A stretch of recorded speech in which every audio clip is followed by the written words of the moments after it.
नमस्ते दोस्तों, इश्क जुनूनी सीरियल में आ गया है बहुत ही इंटरेस्टिंग ट्विस्ट। अब रूहानी गुरु की शादी तेजस्वी के साथ कराने का एक बड़ा फैसला करने वाली है। रूहानी खुद गुरु से अलग हो जाएगी और गुरु को तेजस्वी के हवाले कर देगी। यह सब गुरु की मां के हाथ जोड़ने का नतीजा है। दरअसल जैसे ही नागेश्वर जी को मंत्री पद का टिकट नहीं मिलता है, वो खुद को जान से मारने की कोशिश करते हैं। इस वजह से घर में काफी ज्यादा तमाशा हो गया है। तेजस्वी को सिर्फ गुरु चाहिए और गुरु इतनी आसानी से तेजस्वी का होने वाला नहीं है। इसीलिए तेजस्वी का भाई अपनी राजनीतिक चाल चल देता है और नागेश्वर जी को इतना मजबूर कर देता है कि वो खुद को खत्म करने की कोशिश करने लगते हैं। यह सब देखकर गुरु की माँ काफी रोने लगती हैं। वो रूहानी से कहती हैं, रूहानी, मैं नहीं चाहती कि मेरे घर में मेरे पति और मेरे बेटे के बीच झगड़ा हो। ये सब तुम ही ठीक कर सकती हो। तेजस्वी ये सब करवा रही है और इसमें उसका भाई भी शामिल है। तेजस्वी को बस गुरु चाहिए और जब तक उसे गुरु नहीं मिलेगा तब तक हमारे घर में ये तमाशा चलता रहेगा। मुझे माफ कर दो रूहानी, मैंने सोचा था कि तुम मेरे घर की बहू बनोगी, लेकिन किस्मत को शायद कुछ और ही मंजूर है। अगर तुम गुरु की जिंदगी में रहोगी तो हमारा घर बिखर जाएगा, हम लोग सड़क पर आ जाएंगे और कोई खुश नहीं रहेगा। अब रूहानी खुद समझ जाती है कि अगर वो गुरु के साथ रहेगी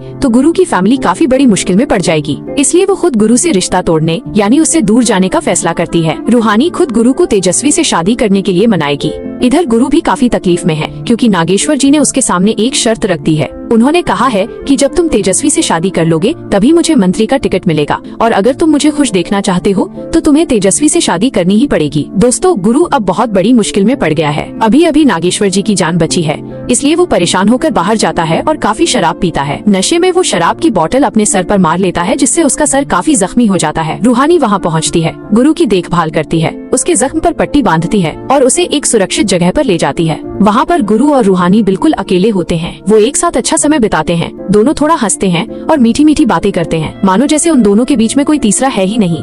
लेकिन रूहानी अंदर ही अंदर ये फैसला कर चुकी है कि गुरु और उसकी फैमिली की भलाई के लिए यही सबसे सही रास्ता है। अगर वो गुरु की जिंदगी में रही तो उसका परिवार बर्बाद हो जाएगा। इसलिए आने वाले अपकमिंग एपिसोड में आप देखेंगे कि रूहानी खुद गुरु को तेजस्वी के पास ले जाएगी और उसे सौंप देगी। वो अपने ही हाथों से गुरु की शादी तेजस्वी के साथ करवाएगी। अब देखना ये है कि क्या गुरु रूहानी की ये बात मानेगा, क्या वो तेजस्वी से शादी के लिए तैयार होगा। कहानी एक बार फिर एक नया मोड़ ले चुकी है। गुरु और रूहानी इतनी मुश्किलों के बाद मिले थे, लेकिन शायद किस्मत को कुछ और ही मंजूर है। रूहानी को बहुत दर्द हो रहा है क्योंकि वो अपने प्यार को किसी और के हाथ में सौंप रही है। दूसरी तरफ तेजस्वी अपना बदला लेने के लिए और अपनी जिद पूरी करने के लिए गुरु को हासिल करना चाहती है। वो गुरु से सच्चा प्यार नहीं करती, गुरु सिर्फ उसकी एक जिद बन गया है। असल में कुछ समय पहले गुरु अचानक ही तेजस्वी के साथ रहने लगा था, उससे मीठी बातें करने लगा था और उसने शादी का वादा भी कर दिया था, जिसकी वजह से वो रूहानी से दूर हो गया था। ये सब गुरु ने जानबूझकर नहीं किया था, लेकिन तेजस्वी ने इसे ही हकीकत मान लिया। अगर गुरु उसी समय तेजस्वी को बता देता कि वो सिर्फ रूहानी से प्यार करता है और उससे शादी का झूठा वादा ना करता, तो शायद तेजस्वी उसी वक्त समझ जाती कि गुरु के दिल में उसके लिए सिर्फ एक दोस्त की जगह है।